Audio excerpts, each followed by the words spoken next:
రెండు వాహనాలు ఎదురెదురుగా వస్తే తప్పుకునే వెసులుబాటు లేదు. కాజ్వేపై ప్రయాణం అంటే నరకమే.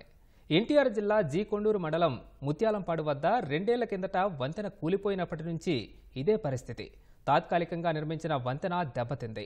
కొత్త వంతెన నిర్మాణం మాత్రం దస్త్రాలకే పరిమితమైంది. ఎన్టీఆర్ జిల్లా జీ కొండూరు మండలం ముత్యాలంపాడు వద్ద బుడమేరుపై ఉన్న వంతెన 2 ఏళ్ల కిందట కుంగిపోయి రాకపోకలకు అంతరాయం కలిగింది. పూర్తి స్థాయి వంతెన నిర్మాణానికి సమయం ఎక్కువ పడుతున్నందున ప్రజాప్రతినిధులు, అధికారులు తాత్కాలిక వంతెన నిర్మాణానికి 55 లక్షల రూపాయల నిధులు మంజూరు చేసి పనులు చేయించారు. గతేడాది బుడమేరు ఉధృతికి ఈ వంతెన 2 సార్లు కోతకు గురైంది. 16 లక్షల రూపాయలతో మరమ్మతులు చేశారు. శాశ్వత హైలెవెల్ పెద్ద వంతెన నిర్మాణానికి 8 కోట్ల రూపాయలతో ప్రతిపాదనలు సిద్ధం చేసినా నిధులు మంజూరు కాలేదు.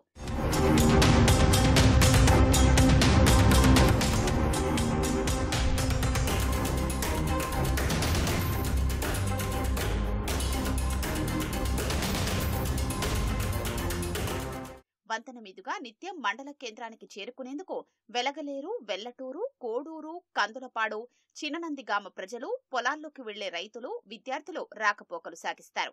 ఇబ్రాహీంపట్నం రింగ్ సెంటర్ నుంచి ట్రాఫిక్ మళ్లించినప్పుడు ఈ వంతెన మీదుగా విజయవాడ వైపు రాకపోకలు సాగుతాయి. మచిలీపట్నం, గుడివాడ పరిసర ప్రాంతాలకు గడ్డమణుగు లోయ ప్రాంతం నుంచి భారీ వాహనాలతో కంకర తరలిస్తుంటారు. గతంలో ఈ వంతెన కుంగినప్పుడు, తాత్కాలిక వంతెన కోతకు గురైనప్పుడు వాహనదారులు నానా అవస్థలు పడ్డారు.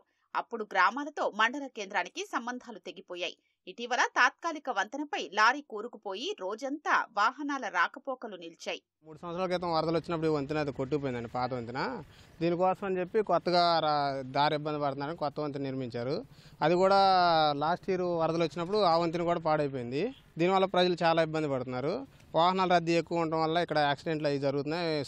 బైక్ వాళ్ళు కూడా చాలా మంది స్కిడ్ అయి పడిపోవడం వల్ల ఇక్కడ కంకర పోసి మళ్ళీ మరమ్మతులు చేశారు, కానీ అది ఎటువంటి ఉపయోగం లేదు. వర్షం వచ్చినప్పుడు మాకు చాలా ఇబ్బంది అవుతుందండి. మాది ముత్యాలంపాడు. వర్షం వచ్చినప్పుడు ఈ వంతెన పొరిలిద్ది. అప్పుడు ఆ వంతెన మీద వెళ్ళటానికి ఉండదు, ఈ వంతెన మీద వెళ్ళటానికి కూడా భయంగా వెళ్ళాల్సి వచ్చింది. అప్పుడు 2-3 రోజులు మేము ఇక్కడ ఏదైనా మెడికల్కి వెళ్ళాలన్నా కొండూరు వెళ్ళాలి. చాలా ఇబ్బంది పడుతున్నాం మేము ఈ వంతెన గురించి. మొన్నేనండి కారు దిగబడిపోయింది అక్కడ. వర్షం వచ్చినప్పుడు అయితే అసలు చాలా దారుణం అండి. ఇటు నుంచి ఇటు వెళ్ళాలన్నా, అటు నుంచి ఇటు రావాలన్నా, ఒక లారీ వెళ్తుంటే అటు కష్టంగా ఉంది, అటు నుంచి ఇటు ఎదురు రావాలంటే కష్టంగా ఉంది. అటు ఇటు కాకుండా మొత్తం అన్ని పగిలిపోయినాయి.